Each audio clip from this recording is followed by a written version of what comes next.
Okay, so welcome to tier 3 of the updated conspiracy theory iceberg. Oh my goodness.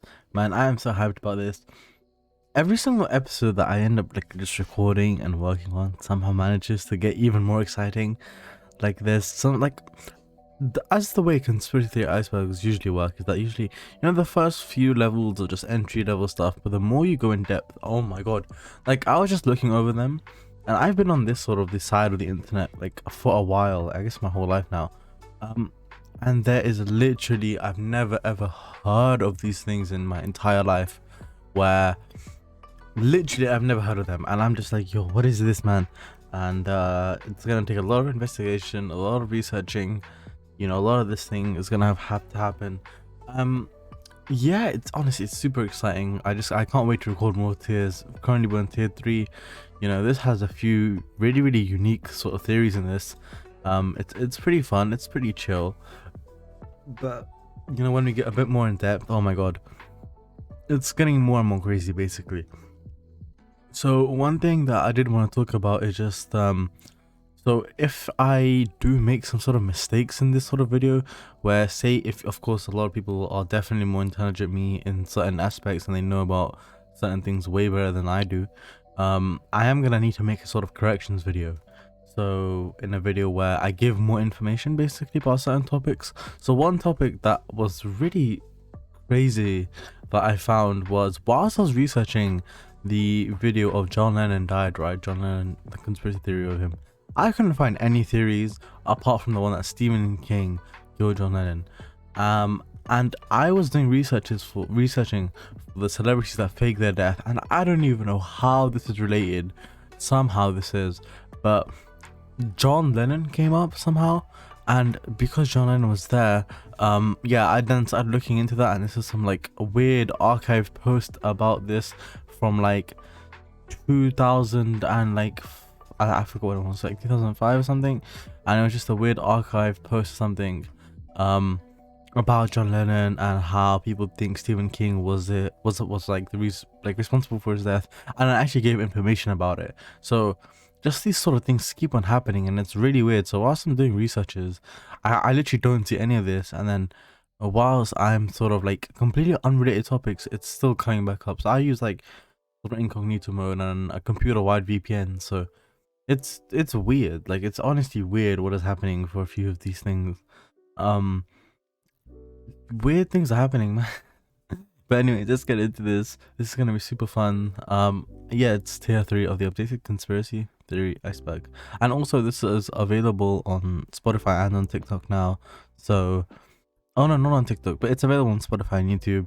I did try TikTok. That platform is not for this iceberg, maybe for some sort of other like non-lethal icebergs, but this one, man, yeah, I got banned for talking about a few things. Like I can post them on YouTube, but I can't post them on these sort of TikTok, because that is way too, their community guidelines are a lot more stricter in certain aspects.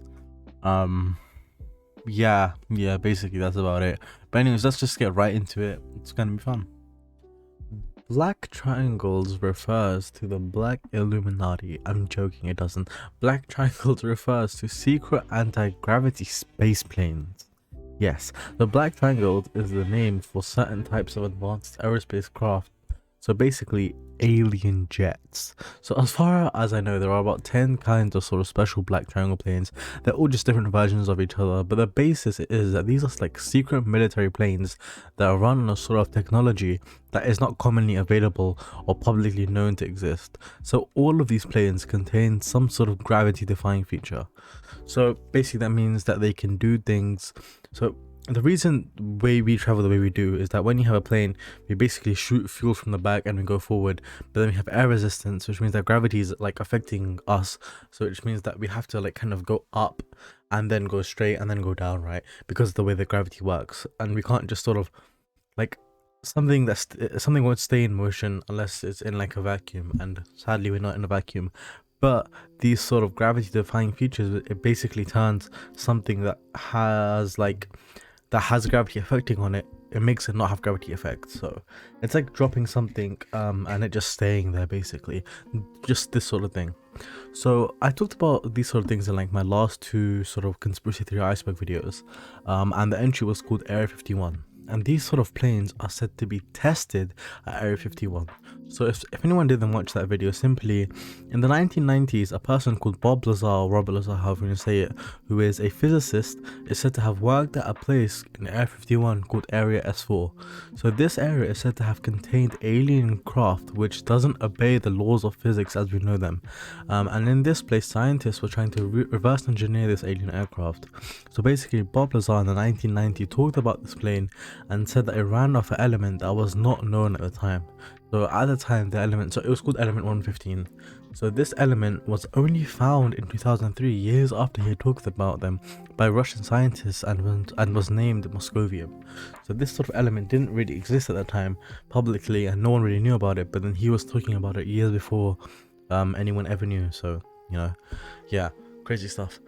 So these sort of planes are able to go at incredible speed, so fast than speed of sound, faster than anything we have right now, and it can basically teleport, and it can go into sort of outer space, and it can most likely go into water.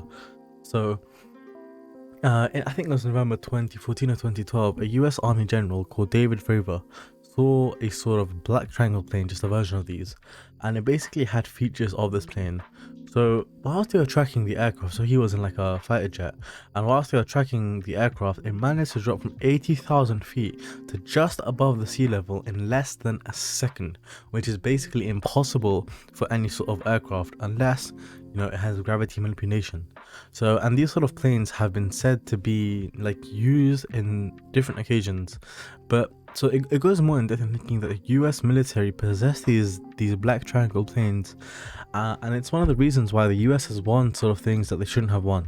So during a special operation called Operation Desert Storm, the US was going into Iraq, and the Iraqis were ready for war, and they had 50,000 people ready, so 50,000 troops ready, and the US Army only had 3,500 people. So the proximity of the US people already being there meant that they had to actually invade and not just use like small tactile nukes or use bombs to just go in.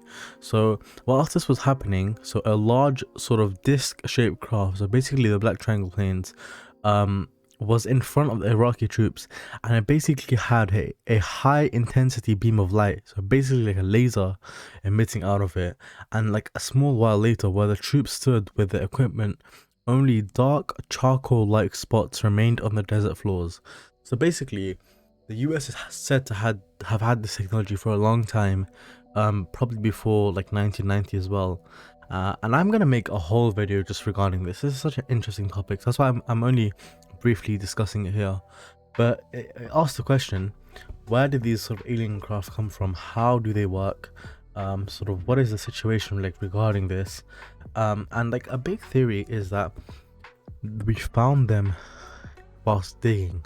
So they were found at dig sites, and then, you know, people were just digging dirt, and they feel this sort of metal and like, oh crap, here you go. And then the US Army came and they saw, and then basically they used one to sort of find the other, or they were all buried together. We don't really know what the situation is, but then this sort of asks the question: should we be digging in these sort of places for where we know these sort of things are? And in general, I'm gonna make a bunch of videos on these sort of things. And yeah, so black triangle planes, it's a really unique theory. Of course, I always say this at the end of every single like entry I do, is that they're all unique theories. Like a lot of them are just wrong, right? Like you can easily prove, like, you know, they're wrong. Like flat earth, right? That one is just, it's just sort of there just to be put there. It's not really like people are sort of arguing for it. But yeah, black triangle planes are really interesting. It's sort of like craft that we don't really know about at this time. But yeah, anyways, that's cool. Black triangle planes. Okay, so I need to be careful with how I say sort of certain things. So basically, Bill Clinton is a Pdeo. That's the way I'm saying it. That's the way I'm typing it. Pdeo. Flip some letters around, figure it out. So right sort of at this point, everyone kind of must have realized that all of these tiers are sort of slightly linked, and I just suggest watching the previous tiers if you haven't. Otherwise you might be slightly confused about some things that I'm going to talk about. But anyway, Bill Clinton is a Pdeo refers to Bill Clinton, who was the 42nd US president from 1993 to 2001. So from the last year, specifically the Jeffrey Epstein entry, it's sort of like Jeffrey Epstein had an island called Little St. James, and on the island is like it's been proven that there was sort of underage um people and sort of activities happening. That's the way I'm putting it. Activities were happening, and basically Jeffrey Epstein provided these sort of things to people. So one of the people is said to have been sort of Bill Clinton. So literally from 1993 to 1995, Jeffrey Epstein visited the White House to meet Bill Clinton in person over 17 times. So this was at the White House, not like somewhere in private. So he came to just saw the White House like publicly 17 times. So that means that they must have had like a really, really good relationship. And this was sort of situation. So yeah, so there have also been logs released that show Bill Clinton flew on Jeffrey Epstein's private plane to get the private island, so which is like Little St. James. So I'm just gonna keep this short. Basically, Bill Clinton has been proven to be in association with people who have been proven to have done things they really shouldn't have, with people who are not of the age to be doing those things. Bill Clinton is a Pdeo, and that might be one of the reasons where whilst Jeffrey Clinton was sort of getting exposure during this time, he didn't want his name to come up, which is a sort of like part of that theory where they might have had Jeffrey Epstein killed, or him or other sort of like conservative people might have had him killed. Yeah, Bill Clinton is a Pdeo. That's that situation basically. Right. So basically, I just recorded the whole video, and I have this sort of blue Yeti microphone, and it has a sort of mute button at the front, and I didn't even realize I had pressed it, and I recorded the whole video, and then I realized afterwards, oh my god, like I go to look at the audio and see how long it is and stuff, and then I'm like, why isn't there any sound? And then I go back onto OBS and I just see like I'm talking and I'm like breathing and stuff, and it's not showing up on the bar, and I'm like, oh my god, I have to record all over again. But anyways, let's talk about this. So missing 411s. So missing 411s refers to disappearances that occur in national parks or in other places with large amounts of uncommonly human used areas.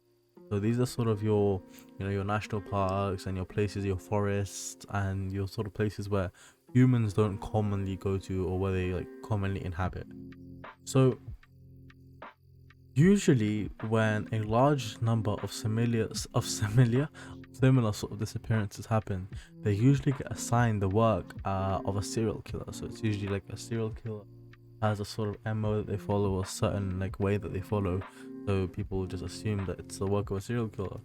However, in most like missing 411 cases, they usually don't follow this sort of pattern. So it is really weird and wild things that have been happening to people. So some people literally just disappearing, and then like the people being found tens or hundreds of miles away with no sort of footprints coming or going, and their bodies being found with or without certain clothes, and then they could have like sort of random things happening to them, or like literally people just vanishing into thin air. So there were some people who literally got found on the sides of mountains. Like crazy stuff has been happening, and they're all very, very different. So literally these cases don't have sort of anything, they don't even compare by age, gender, race, ethnicity, nothing like this, right? It's happened to everyone everywhere. The only sort of tying factor is that they usually happen in sort of national parks and places that aren't commonly occupied by humans, right? So a missing it gets named 411 case if it follows sort of criteria that the disappearance occurred in a national park, a rural area, or sort of a large public land, and that they have exceptionally unique and odd circumstances around the disappearance, and mental illness or voluntary disappearance doesn't look like the cause. So basically, where it's not just someone deciding to, oh my god, let me just vanish, or I've had enough of life or something, let me just disappear, because the reason it doesn't work like that is just because these people sort of Like, I don't think a 3-year-old child has come to the conclusion that they need to disappear forever and live their lives in the forest, or just completely start a new life when they're 3-year-old. So yeah, that's kind of like that. But yeah. So one of the most famous missing 411 cases is of Ronald Kirk. So in 2012, Ronald Kirk went missing, and Ronald Kirk was basically a US Marine, and he was also a person who just loved running in general. And he went missing in the Red Rock Canyon in in the Calico Basin area in Las Vegas. So Clark was like very, very familiar with the place that he was running in, and this wasn't his first time going to this place. So he had told his friends and family where he was going, and no one was really concerned when he didn't show up at home, like when the time that he was supposed to, because this is what he did, right? So that day, when he spoke to his family and told them that this is where he was going, that was the last time he was ever heard from. So literally, his body was searched for months, where they sort of searched for months and months and months, and they could not find a single thing, until his body was found sort of only 200 meters away from a very popular route called Turtlehead Peak. So during these months, it was like a total mystery as to where he had went, and search teams literally searched for a very, very long time, but he wasn't found. So, however, one day while sort of combing over an area that they had like previously searched, they found him. So during this time they were searching for him, multiple people had covered this area multiple times and somehow did not see him. So that's just insane, where like a bunch of people sort of like are looking for a person, and they already search this area and they know that for sure this human isn't there, and then they go back and they find this person, which is just insane. So another part of the mission is that in the case, the police or the people investigating didn't give a definitive cause of death. And during this investigation, instead of the police and the people investigating were incredibly distant from the family in giving them in like any information whatsoever. So this leads people to believe that this is some sort of like cover up in nature. So this whole theory just leads back to the fact that a lot of these forests and wooded areas are extremely unexplored compared to like other areas that we sort of live in, and many cultures for thousands of years have talked about sort of creatures existing in these areas. Like, you know, you have your common like your Wendigo and stuff, you have like the hearts of ice and stuff, and other things like elves and trolls who live in the forest. So it's basically said that some people who go too deep into the forest or too deep into the places that, you know, that they shouldn't really be going to, they're taken by these sort of creatures. And then the missing 411s are just the result of some unnatural creature or something out of our scope of knowledge, where we don't exactly know what's taking them and what's doing these sort of things. But you know, for people just to be like completely disappearing and then just showing up magically in a place where people have already looked, it's insane. And missing 411s is just like a completely huge thing, and there's so many things like linking to this. So, you know, another thing links this is sort of forest stairs, where randomly in sort of the middle of forest, these stairs can appear, and then anyone who sort of goes to these stairs has just weird things happen to them, where they can instantly just sort of die, or their body could just instantly be chopped in half, or as soon as they touch the stairs or go up them, basically they instantly feel sick or they're just killed. Really, really weird things that have been happening. There's like I think Wendigo actually did a good video on this. I just recommend you watch that. It's super interesting, it's super unique, and I've had like one of these forest stairs encounters like myself. So near to where I live, there's this like huge forest, and when I was younger I sort of would just go exploring in the forest, where, you know, our sort of forest is heavily explored, where there's like routes and paths going everywhere. But one day I decided to slightly go off the trail, right, and off the path, and I was just walking and walking, and I was like, you know, I was just like having fun. I was just on my phone and stuff, so it wasn't like I just had headphones on, I was listening to music and stuff, and I was just walking. And then this is a time where I didn't know what forest stairs was, and I only learned about forest stairs like I think it was like, yeah, 3-4 years after the fact it's happened. And then basically I'm walking, and then I just go onto these stairs. So they're brick stairs, and there's nothing there. There's no platform, there's nothing.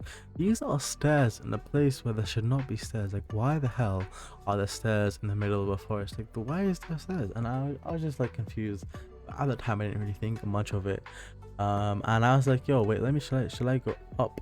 Like, should I go up it? Should I, like, what the hell should I do? And I was like, let me just stay on my phone. And I was like, I don't think there's a way to leave from that way.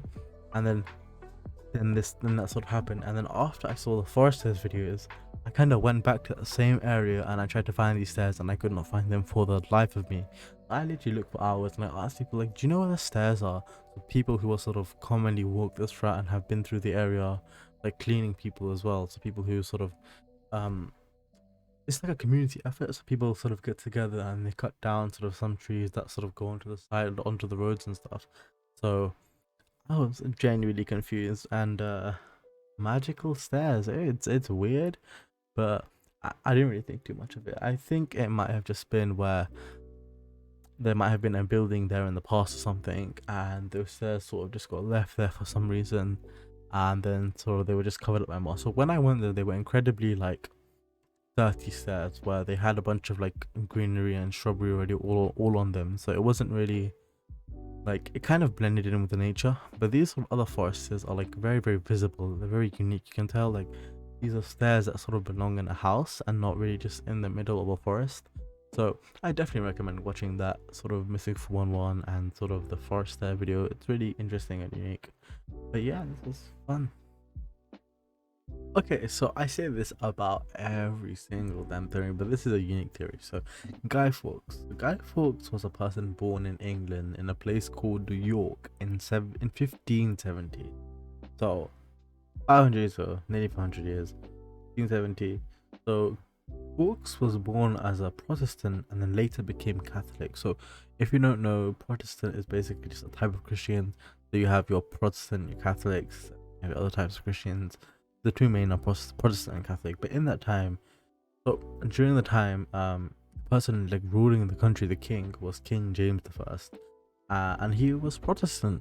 So he made it so that Catholic people couldn't really do much. So you weren't allowed to be Catholic. So it was basically like, yeah. So Catholic people couldn't serve in Parliament or teach Catholicism during this time. So yeah, so a Guy Fawkes was born Protestant, then he converted to Catholicism like later on in his life. I think whilst he was in the Spanish army, I think. So yes, this greatly opposed Guy Fawkes and his beliefs. So this made life for Catholics in England during this time very hard and very difficult because they weren't allowed to do like a lot of things just because they were Catholic. So to end this situation, a group of Catholic people decided to commence with the gunpowder plot.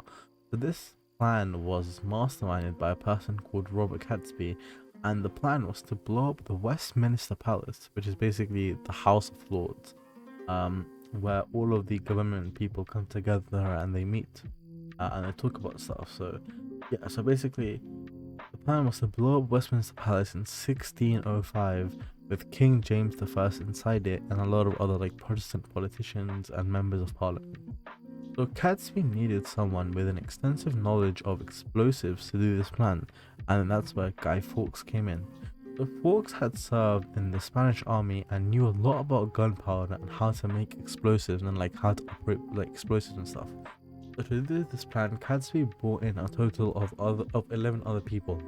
So the group had rented a cellar under the Palace of Westminster, and in there Fawkes and his accomplices had hidden 36 barrels of gunpowder.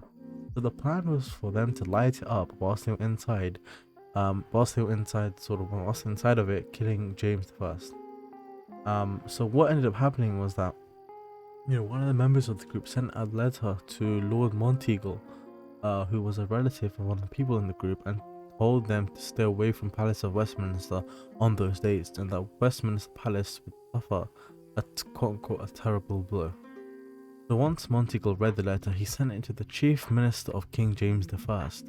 However, the minister just believed this to not be like an imminent threat, but as a means of precaution, they did a search of the grounds of Westminster Palace on November 5th, and they found Guy Fawkes preparing to light the 36 barrels of gunpowder below the palace, and Guy Fawkes was immediately arrested.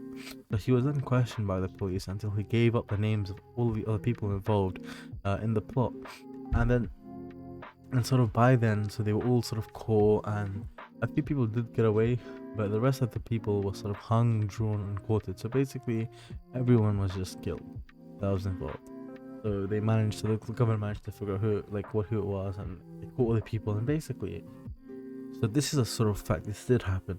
But the conspiracy about this that goes alongside this is that the government was in on the gunpowder plot and was actually doing it as a way of propaganda and as a way to allow for new, more anti-Catholic legislation to pass through easier.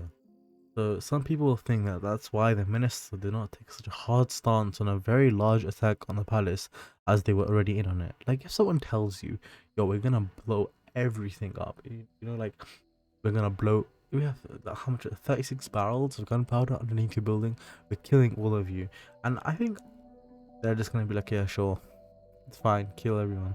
Like, no, that's not what you do. But that's why people believe that that's why the minister didn't take such a hard stance on like a very large attack on the palace, as they were already in on it. But yeah, anyways, as far as it goes, Guy Fawkes and his team did get very, very, very close to blowing up the Palace of Westminster on that day. And like they say, remember 5th of November. So, Guy Fawkes, it's very like interesting. Like, this is one of the, not oldest, but this is a very, very old case of maybe government conspiracy theory, where this whole sort of iceberg has a lot of government like conspiracy theories. So like a lot of government things happen. So if this was true, like this happens a lot, where one side might sort of make up fake things just to sort of pass new laws in like easier without sort of more hassle.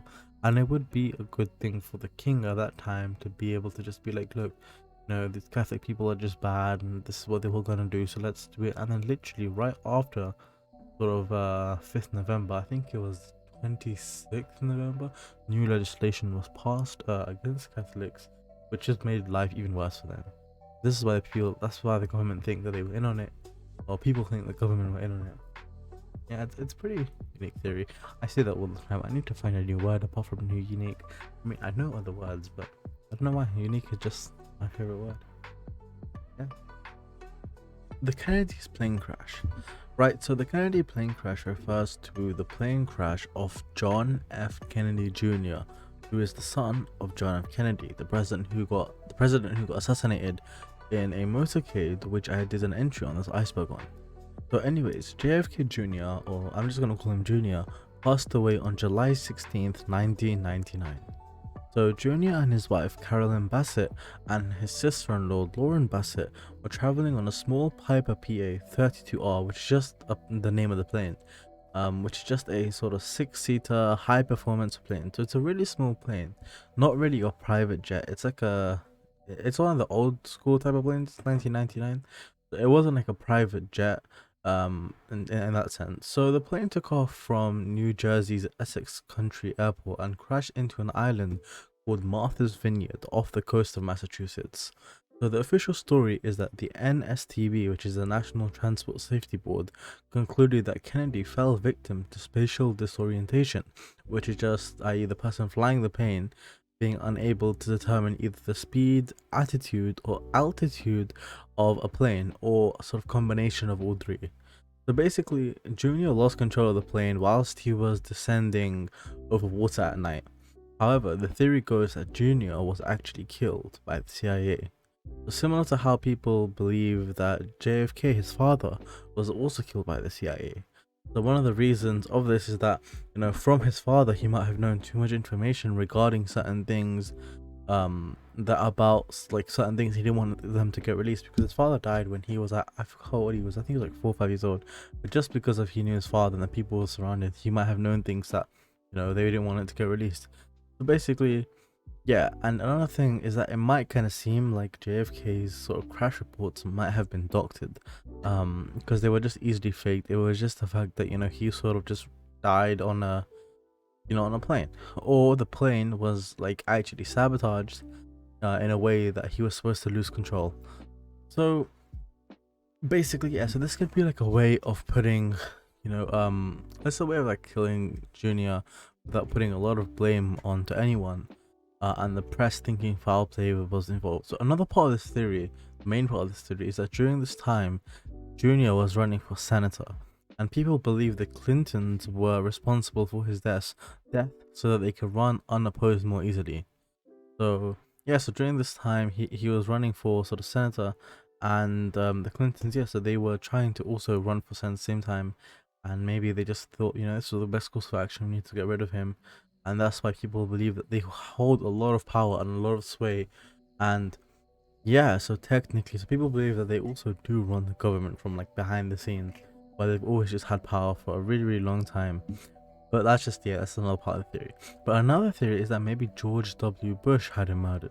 The Jr. was planning to enter politics like his father, and was planning to expose Bush and his father. And his father at the time was the director of the CIA. So that gave the Bushes the motive to kill Jr.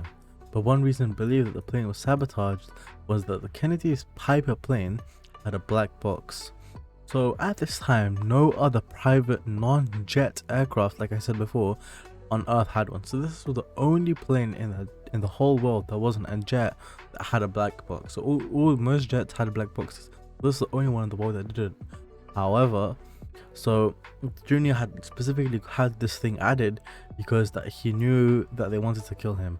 So the NSTB said that the battery in the plane had been removed, which destroyed all records of the conversation in the cockpit. So basically, another part is that, another part of this is that the US Coast Guard reported that Junior contacted the tower on his final approach as he was about to hit the water. So this means that okay, this means that the Coast Guard knew his plane was going down right before he hit the water. FAA regulations require that a search begins immediately when a plane reports itself on a final approach and does not land within 5 minutes. Yet it took them over 14.5 hours to send the first plane and boats to Martha's Vineyard. So basically, there's a lot of evidence that he might have been killed and not accidentally gone into the water and died. Anyways, like everything on this iceberg, I mean, I suggest you do your own research and whatnot before you come to a conclusion and start to believe in anything. So this is it's interesting because I think as the conspiracy theory goes, it's like 3 generations of Kennedys have been assassinated. So JFK's father, and then JFK, and then Junior, have been systematically murdered. If you believe the conspiracy theory that they have been murdered, basically. Yeah, it's really sad, but it is a theory. It's not a film theory, but it's a conspiracy theory. So of course, do your own research. I'd recommend a sort of book by Dr. Paul Dawson. It was released in 2005 or 2003, I think. But yeah, that's pretty fun. So go look at that. It's pretty good. Shout out to him. And yeah, let's move on to the next one. Madeleine McCann was sold by her parents. So Madeleine McCann was born on 12th May 2003 in Britain. So she was on a vacation with her parents at a resort in Praia de Luz, which is a region in Portugal. So on 3rd May 2007, when Madeleine was 3 years old, she disappeared and was never seen from again. So Madeleine was with her parents and her twin sibling and a group of family friends and their children. So the twins were left alone, the twins and Madeleine, they were left alone in the apartment that they had rented, on holiday and stuff, at around 8:30 p.m. in the ground floor apartment, whilst the McCanns and their family friends dined in a restaurant only 180 feet away. So it's really, really close to each other. So it's only like a couple of rooms away from each other. So the parents were checking on the children throughout the evening, and at around 10 p.m, Kate, who is the mother of Madeleine, saw that she was no longer there. So throughout the next week, investigations were done, but no official person was named as a suspect. However, in 2020, a German man named Christina Bruckner, who was previously convicted of child, how do I say this without getting banned? I think I could say child sexual abuse. I think it shouldn't ban me, but hopefully, who knows? And is currently in prison for an unrelated matter. And he was named the primary suspect in this case. So this was after 17 years. Oh no, sorry, 13 years. Yeah. So this theory remains that Madeleine McCann was sold by her parents to this person, or Madeleine McCann was sold to a sex trafficking ring. Another part of this theory, is that The McCanns, a short while after Madeleine's disappearance happened, started the Leaving No Stone Unturned Fund. So, which is just basically it's a fund that they had set up, which had donations of several millions of pounds from thousands of people from all around the world, designed to pay for the mounting legal costs associated with the case. However, in October 2007, the McCanns used a large portion of this money to pay mortgage payments, and a lot of people believe that this may have been the idea from the beginning, and they just sold her as a way to make money, gain publicity, and this was already pre-planned from before.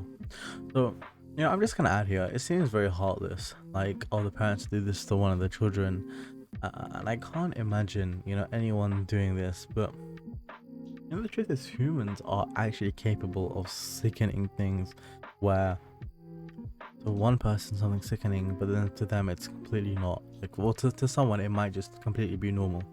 Where it's insane the amount of things that happen in this world that are just crazy to most people, but then there are a few people who would say it doesn't mean anything. I'm gonna make another video on this, which it's related to this topic, and it's it's a CP, if you know what that means. Don't know what it means. It means sort of how do I see the sun not getting banned? Child videos. Let's just say that. Let's just say that. Child videos. Rings. So yeah, it's a very unique theory that I have. I'm gonna say unique about everything, but yeah, that's about it. But yes. Okay, so it's currently 5:25 in the morning. I've been recording this thing all throughout the night, basically. So what I've been doing is I've sort of just been recording and then watching stuff and then recording and then watching stuff. It's 5:25 in the morning. I was about to go sleep, but then I realized, you know what? I only have a few tears left, and I just want to finish it. Otherwise, my brain will just be like, "You need to finish it." That's kind of how it will be. So I'm just gonna finish it now. So yeah, here we go. Anyways, Hollow Earth. This is a really unique one. Hollow Earth. So according to Buddhism, Agartha, or known in English as Hollow Earth, is a subterranean land located deep within the center of our planet Earth. So the Buddhists believe that millions of people live within this underground paradise. So their lives and destinies are all directed by an all-powerful and all-wise ruler who is known to them as the King of the World. So many peoples of different religions have strongly believed in a world within our world. So today, for example, like many respected seekers after truth firmly maintain that a lost civilization of Atlantis lives beneath Earth's surface. So the Hollow Earth theory is a proposal that there are gigantic holes at the north and south poles, that these polar openings lead to a sort of vast unknown world inside the center of the Earth. So some believers also claim that the Earth is honeycombed with a vast network of subterranean tunnels that lead down towards the inner world. So these Hollow Earth enthusiasts declare that the interior lands are inhabited by giants and fairies and all sorts of other people, and like demonic animal men, or a race of like gentle and advanced people. So basically, depending on who you're talking to, these benign inhabitants inside the Earth are said to be the survivors of sort of Atlantis, Lemuria, or just an unknown race. So certain people have theorized that flying saucers, like the sort of black triangles that I was talking about, came from inside of the Earth. So they came from Hollow Earth, piloted by intraterrestrials from the subterranean worlds. So in recent years, pyramids sort of have been discovered all throughout the world. Massive pyramids, dead cities, and gigantic subterranean lakes are reported from like the unexplored areas of Asia. So no one can foretell what may be discovered in the cloistered valleys of sort of the Himalayan mountains, right? The barren deserts of the world have not yet sort of yielded their treasure trove of data on man's like enigmatic past. So the north and south poles are regions covered with snow and ice, and they're shrouded in like a big mystery. So during the time, let me just talk about this in different ways. So during World War II, Hitler was incredibly focused on finding these places like Agartha, and he spent millions, hundreds of millions of dollars during that time sending teams and trying to figure out where these places are and how to get to them. So they really were trying to take over the world, and one of the ways they thought they were going to do that was sort of magical powers, and this was one of the ways. So apart from Hitler, sort of many ancient religions, um, so like, oh, okay, let me just go back to Hitler. So during Hitler, this is like one of the reasons why just after World War II, the sort of Atlantic Treaty was formed, where Hitler was trying to really go to these places, and then all of a sudden he just dies and he kills himself. So a lot of people believe that he managed to actually find these places, and rather than killing himself because he knew that he was going to lose the war, but he didn't want to kill himself, so he just faked his own death, and then sort of went into these Agatha or Underworld, or like I said in the other videos, I think it was Argentina that he went and he moved to. There's a lot of different theories. But that's why people believe that, there is something going on in the North and South Pole. Like, imagine just hundreds of thousands of miles of just barren ice where it's literally nothing but ice and polar bears, and that's it. Like, there's not random stuff going on. And, like, literally, so what ended up happening is that, I think it was aerial photos that we found of the sort of, like, I think it was the North Pole, and there were sort of like pyramids, and then all of a sudden, I think Wendigo also talked about this, and he was like, all of a sudden, just a bunch of world governments started being like, no, there's nothing there. These are not pyramids. It's just natural formation of like structures just found within the earth, like pure pyramids, like the way that we have pyramids in sort of Egypt, like Cairo. These are like these sort of triangular shaped pyramids. Nothing's going on there. It's not some sort of ice thing. Yeah, and it's just hundreds of thousands of miles of absolutely nothingness, just polar bears and sort of other sort of animals and stuff, and that's what kind of the situation is. But then right after World War II, as soon as Hitler sort of went and disappeared, the sort of Atlantic Treaty was formed, where only a certain few people are allowed to go into the sort of North South Pole, into these areas under like extreme conditions, and they need to sort of been like free sort of you need to know who it is, and it's only for scientific and research purposes. And still to this day, like, not a lot of people are allowed to go into these places. So all of a sudden, just after World War II, everyone's like, yeah, you can't go to North and South Pole, you can't go to these places. It's unique. So apart from Hitler, many ancient religions, like from the beginning of times, talk about people from Earth. So in Christianity, many books talk about the lower regions of Earth. So like in Philippines, right? It talks about the lower regions of the Earth, and I think in Genesis it talks about the Nephilim, which is sort of a large group of people, and they're large in size and in stature and in strength. Basically, they're giants who lived before and after the sort of Great Flood. And it said that these Nephilim beings also inhabit the Earth, but after the flood, they all moved into the Hollow Earth. So that's like one of those theories. And then in early Greek myth, like history and mythology, we have the idea of sort of Hades subterranean kingdom, and the Nordic like labyrinth myths. And Egyptian cultures, the pyramids are sort of seen as a place where you can go from the surface of Earth into the Hollow Earth. There's like a few people where spiritually they believe that your heart was gonna get judged and determined, so you're gonna go from one level to another, and that might be one of the ways that the pyramids were made. Or the pyramids are sort of like a tunneling system to go from one place to another.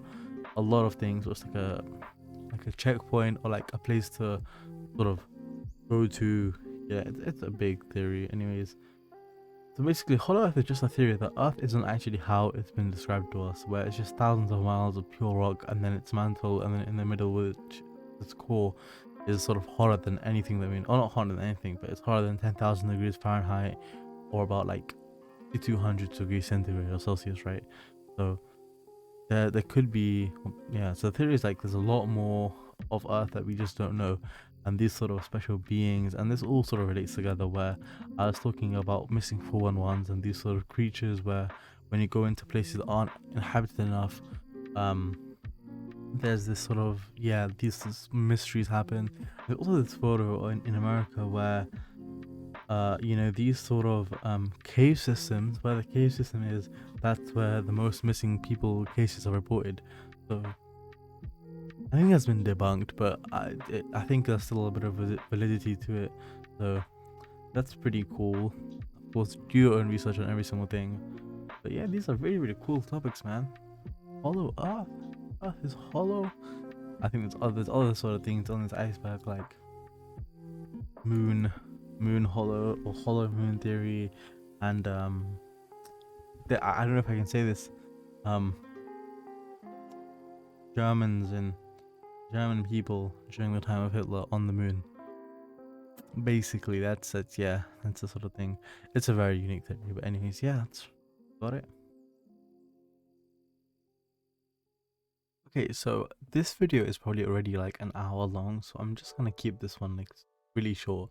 So celebrities fake their death and now live in Cuba. Okay, so this theory relates to the fact that throughout the years, many celebrities have sort of died in suspicious and unique ways that many people believe that, you know, after these celebrities sort of gain fame and wealth and power, they don't want to continue living this life in which they're always in the public limelight and, you know, they're always being sort of investigated from different people, you know, always having like paparazzi on them. So this theory states that they use their vast wealth and power that they attain to quote unquote disappear from the main place in the world and move to somewhere where they can live out the rest of their life in like peace or just away from like the public. And in the case of many rappers, you know, the many enemies and oppositions that they might have. So this theory contains, you know, people all the way from like Tupac and Juice WRLD, you know, all who died in sort of suspicious situations. But the main person I want to focus on in this one is sort of just Michael Jackson. So Michael Jackson officially died Michael Jackson officially died from cardiac arrest on like June 25th 2009 at the age of 50 years old. However, people believe that he may have faked his death for like one of many reasons. So one of the reasons could be that Michael Jackson suffered from a skin condition called vitiligo, I think, or vitiligo. I don't know how you say it, in which the skin sort of loses its pigment cells and it can result in the color of someone's skin becoming discolored. So he used to get really abused for that. People who didn't really know what's going on would just say like really mean things to him. And of course, like once it gets to a certain point, it's like a big deal. So another reason that people believe that Michael Jackson may have faked his death was that he thought he may have had like long legal troubles ahead. So in 2019, you know, there was like documentary that was released about the alleged things that Michael Jackson had done with people who were sort of underage. So that might be like one of the reasons where during this time he already knew what was going to happen, and he already had a case against him. I think it was 1997, of I think it was his driver's son, in which they had a report against him. So he knew that maybe other reports might come out, even though they might not be true. I think they ended up settling it off court for like $26 million or $27 million, which is insane. But yeah, maybe he just thought these sort of things were gonna happen. You can't really send a dead person to prison, so that's why he might have decided to fake his death. So that's, I'm just gonna keep it at. I hope everyone enjoyed. This was tier 3 of the sort of updated conspiracy theory iceberg. I'm gonna be aiming to make a lot more content soon, and I have a lot more video ideas just in general, and they're really sort of deep topics, right? These are sort of things that are very, there's different things I want to talk about. I'm not gonna get into it right now here, but a lot of different topics. I'm very excited for it. Maybe right now my voice is just all over the place. I think I've said this for the last 3 videos, is that ever since I started recording this, I don't know why, just my voice in these videos has just been all over the place. But it's usually fine, but sometimes I mess up on the words, and I don't know why. Like, I've never really had this sort of issue before. I think it's just because now I'm trying to actually like sort of script these things out and sort of read them as a slight script where I kind of want to like say my own words, but then I'm also trying to stick to the script that I've written, and that just kind of makes me really mess it up. So I think over time it's just something I want to get better with. But this was, yeah, tier 3. It was really fun. Anyways, this video and stuff is available on YouTube, on Spotify, as a podcast on Spotify, and it might be on TikTok. But I think if I talk about any of these things on YouTube, on TikTok, I'm gonna get banned instantly, because they don't like it when you mention Hitler at all. And when you mention, for some reason, I think I forgot what it was, other sort of things where I think it's like death and celebrities, they just don't like it, and they might end up banning it. So let's see how it goes. But I might try post like little snippets of this video or these videos onto a thing, onto TikTok. We'll see what happens. But anyways, thank you guys for watching. Tier 3, hope you guys enjoyed. And TikTok, Twitter, YouTube, Spotify, everywhere basically. On TikTok. I might just stop posting that. But anyways, thank you guys for watching and goodbye.